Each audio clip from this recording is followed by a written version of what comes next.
HP 3 jutaan dengan performa ngebut dan punya fitur yang banyak adalah sebuah formula yang tepat kalau mau bikin HP tersebut heboh atau laris manis. Ditambah pas awal launching ada isu Ghost Touch dan seiringnya waktu berjalan update Android 12 diisukan makin banyak bug. Ya gimana nggak terkenal lagi si Poco X3 Pro yang satu ini. Pertanyaannya, setelah 1 tahun berlalu, apakah HP ini lebih baik dan masih layak untuk dibeli? Well, so welcome back to Up to Date Aiden Channel. Nama gue Greg, dan langsung aja kita bahas dari awal sampai akhir tentang HP yang satu ini. Let's check it out.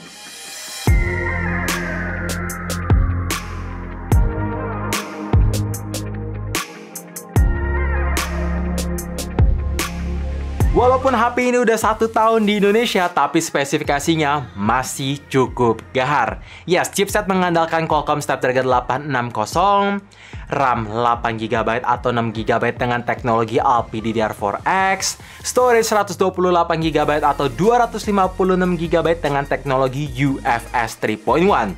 Ditambah setelah update ke Android 12, ada fitur RAM expansion sampai 2GB. Jadi RAM manapun yang kalian pilih akan ada tambahan 2GB lagi. Sekarang lanjut ngomongin soal performa. HP yang satu ini masih bisa gua kategorikan sebagai HP 3 jutaan dengan performa paling ngebut. Emang sih Snapdragon 778G menjanjikan dan Dimensity 920 juga oke banget. Tapi Snapdragon 860 ini juga masih bisa bersaing. Dalam segi CPU ataupun GPU clocknya masih bisa ngikutin, bahkan lebih tinggi sedikit kalau mau di-compare sama Snapdragon 778G. Oke, untuk performanya, ketika gua ngetes pakai game Genshin Impact, settingan highest plus 60 fps bisa berjalan dengan baik di awal 20 menit. Setelahnya mungkin turun ke angka 30 tapi cukup konsisten, bisa lock di angka 30 dan ada sedikit frame drop bisa nyentuh di angka 21. Saran gue kalau misalkan kalian pengen main game Genshin Impact dengan jangka yang panjang, turunin aja ke medium plus 60 fps, maka fps yang didapat bisa konsisten di angka 40. Ya, nurun paling ke 37 aja. Dan untuk suhunya pun masih anget-anget aja di 44 derajat. Sedangkan untuk game Mobile Legends, wah ini gue surprise karena makin ke optimize. Yes, refresh rate bisa mentok sampai ultra dengan grafik juga sampai ultra dengan performa yang tentu mulus banget, apalagi ada kombinasi refresh rate 120Hz. Jadi di sini perpaduan chipset kencang dan teknologi kekinian bikin HP ini masih oke banget kalau mau diandelin sampai 2 tahun mendatang. Di saat kebanyakan smartphone harga 3 jutaan hanya support 4K tanpa adanya stabilisasi, HP yang saat ini support 4K plus ada stabilisasi. Ya memang bukan pakai OIS tapi mengandalkan Electronic Image Stabilization atau EIS, tapi hasilnya masih bikin terlihat sangat stabil atau profesional. Ya, detail yang tangkap tajam, jitternya minim, dan kalau misalkan kalian panning kiri kanan pun terlihat cukup mulus. Gak berasa kaku kayak robot. Memang untuk lensa ultrawide-nya itu masih ada struggling ketika perpindahan cahaya dari indoor ke outdoor, tapi ya stabil. Dan untuk perekaman video kamera depan juga sayang banget memang masih support di 1080p 30fps aja, tapi untungnya udah stabil. Intinya HP ini cocok dipakai untuk content creator pemula.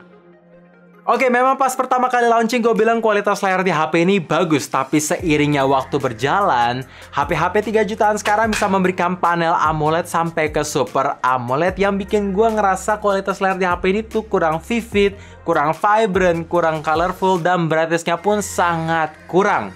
Emang sih ada fitur sunlight mode, tapi ketika gue coba pakai di kondisi outdoor dengan terik matahari yang nggak cerah, masih terhambat.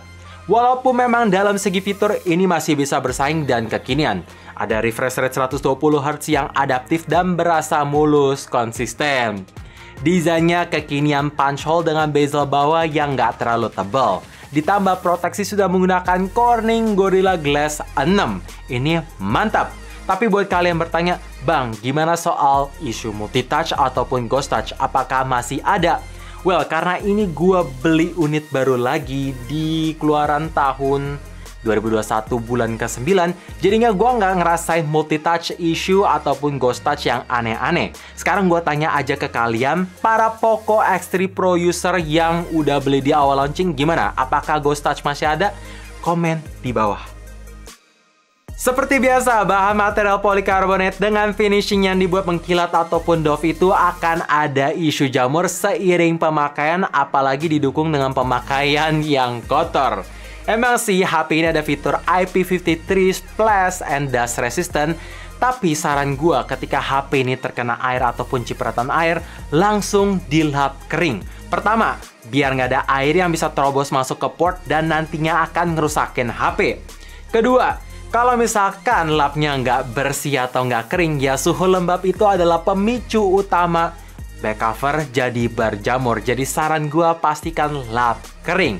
Dan by the way, feels ketika pegang HP ini lagi, gue masih ngerasa emang ini berat banget di 215 gram dan berasa juga tebelnya.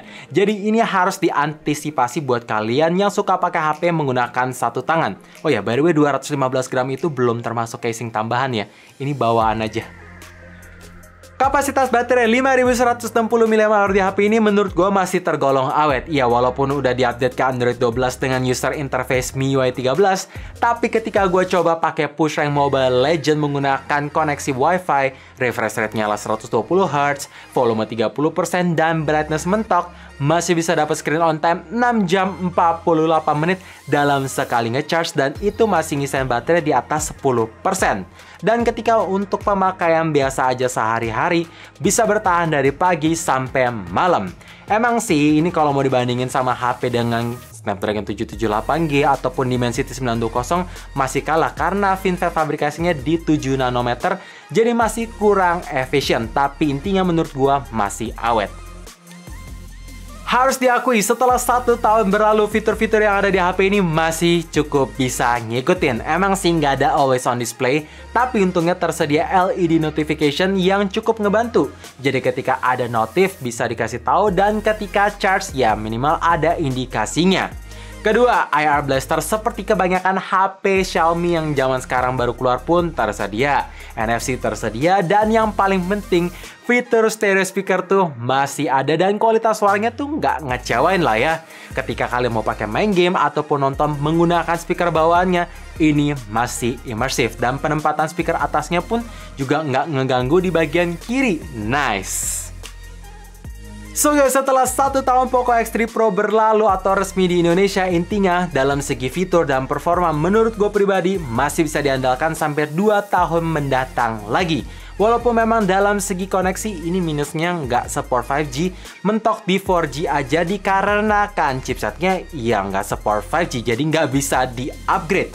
Dan kalau misalkan kalian tanya apakah HP ini masih layak dibeli, ya tentu, tapi kalau misalkan kalian ngecek di toko offline, online-nya Mi Store ataupun Poco, memang HP ini udah nggak dijual lagi alias discontinue. Tapi bukan berarti di toko online lain kan nggak dijual. Jadi saran gue kalau misalkan kalian emang beneran pengen beli HP ini, ya ngecek aja toko online based on reputasi dan ulasan dari suatu barang tersebut biar aman dan terpercaya. So, thank you for watching. Jangan lupa like dan subscribe channel ini sekaligus nyalain notifikasinya juga supaya kalian tahu kapan video baru diupload. And as always, stay safe, stay healthy, dan stay updated with up to date.